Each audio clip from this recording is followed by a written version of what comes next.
Assalamualaikum warahmatullahi wabarakatuh.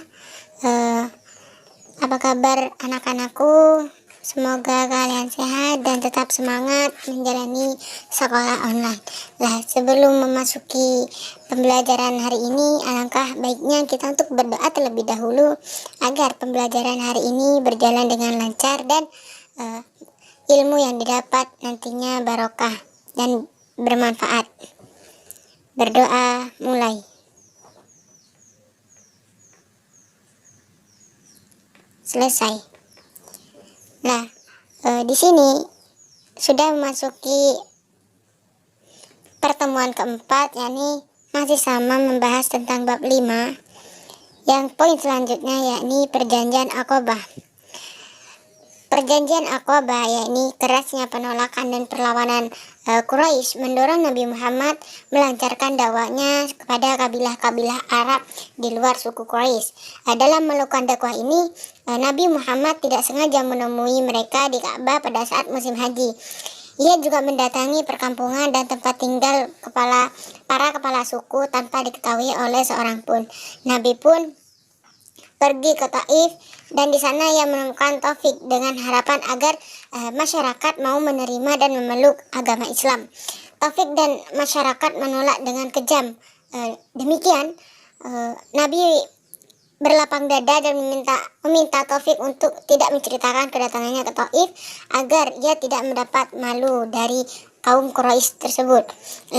Permintaan itu tidak dihiraukan oleh Taufik. Bukan ia menghasut masyarakat untuk mengejek, mengeroyoknya atau mengusir dan melempar Nabi. Selain itu, Nabi mendatangi Bani Kindah dan Bani Ka'b dan Bani Hanifah ke rumah-rumah mereka. Tak seorang pun mereka mau menyambut dan mendengar dakwah Nabi. Bahkan Bani Hanifah menolak dengan cara sangat buruk. Amir menunjukkan ambisinya. Ia menerima ajakan Nabi dengan syarat Nabi memperoleh kemenangan dan kekuasaan harus di tangan mereka, seperti itu. Pengalaman tersebut mendorong Nabi Muhammad berkesimpulan bahwa tidak mungkin mendapatkan dukungan dari Quraisy dan kabilah-kabilah Arab lainnya. Oleh karena itu, Nabi Muhammad SAW mengalihkan dakwah kepada kabilah-kabilah yang lain di sekitaran Mekah dan yang datang berziarah setiap tahunnya. Jika musim ziarah tiba, Nabi Muhammad pun mendatangi kabilah-kabilah itu dan mengajak mereka untuk memeluk Islam. Tak berapa lama kemudian tanda-tanda kemenangan datang dari Yatsrib atau Madinah. Nabi Muhammad sungguhnya mempunyai hubungan emosional dengan Yatsrib atau Madinah. Di sanalah ayahnya dimakamkan. Di sana pula terdapat familinya dari Bani Najjar yang merupakan keluarga kakeknya, Abdullah Muthalib. Kedatangan orang-orang Khazraj ke Mekah diketahui oleh Nabi. Ia pun segera menemui mereka. Setelah Nabi berbicara dan mengajak mereka untuk memeluk Islam, mereka pun saling berpandang dan salah seorang dari mereka berkata, sungguh ini Nabi yang pernah dijanjikan oleh orang-orang Yahudi kepada kita, dan jangan pernah mereka atau Yahudi mendahului kita. Selain itu, mereka kembali ke Yatsrib dan menyampaikan berita kenabian Muhammad. Mereka menyatakan kepada masyarakat bahwa telah menganut Islam. Berita ini sampai mendapat sambutan dari masyarakat, dan pada musim ziarah tahun berikutnya datanglah 12 orang penduduk berkirar kepada Nabi yang kemudian dikenal dengan perjanjian Aqabah. Pada perjanjian Aqabah ini orang-orang Yatsrib berjanji pada Nabi untuk tidak menyekutukan Tuhan dan tidak mencuri, berzina dan lain sebagainya.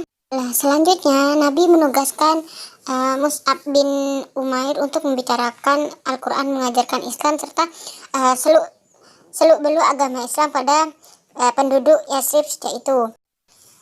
Pada tahun 622 Masehi, peziarah Yatsrib yang datang ke Makkah berjumlah 75 orang. 2 orang antaranya perempuan dan diberi kesempatan ini digunakan Nabi untuk melakukan pertemuan rahasia dengan pemimpin Makkah. Pertemuan Nabi dengan para pemimpin Yatsrib yang berziarah ke Makkah disepakati pada tengah malam hari Nabi Muhammad ditemani oleh pamannya untuk menemui orang-orang Yathrib. Nah, pertemuan malam itu kemudian dikenal dengan sejarah sebagai perjanjian Aqabah II.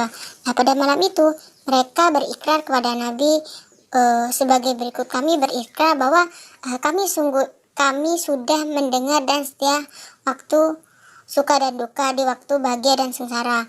Kami hanya akan berkata yang benar di mana saja kami berada, dan di jalan Allah kami tidak gentar terhadap ejekan celaan siapapun.